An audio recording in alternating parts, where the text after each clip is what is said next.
Okay. Question 6 tends to be the one that scores the lowest marks for many students, mainly because they've run out of time and they rush it. Okay. That's why timing is really important. We always say about a mark a minute. Okay. And that way you'll leave yourself enough time for that last question.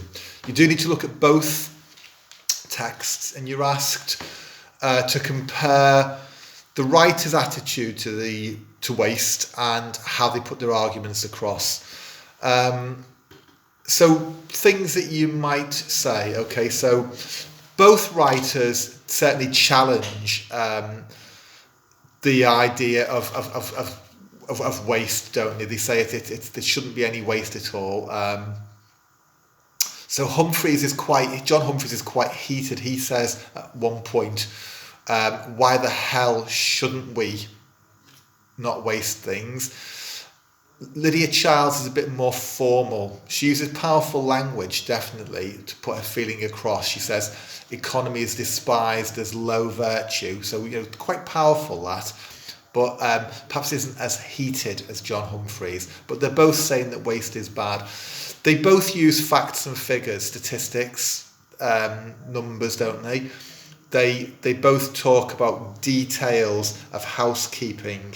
So Lydia Child talks about having the shopping list.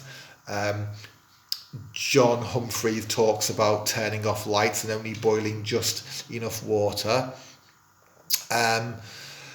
John Humphreys uses a little bit of humour there, doesn't he, as well, where he talks about putting a balaclava on his face when he goes outside to clean up the horse manure.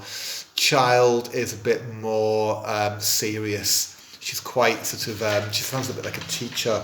So use the shopping list for a family for a week to make sure nothing, food nor money, is wasted. You've got that very formal, slightly dictating tone, if we're honest. Both writers talk about their own experience and things that they've heard. So John Humphreys talks about American restaurant where the steaks are so big that they could actually serve a whole family for a meal and still create another meal afterwards. So it's like a story he's heard or something he's experienced. You've got Lydia Child, who talks about people thoughtlessly giving away $10, thinking that they're being generous when they can't really afford to do that and they should actually be saving their money. So just kind of go through, pick out different things that each of them says. And it's actually not a particularly complicated answer. Okay.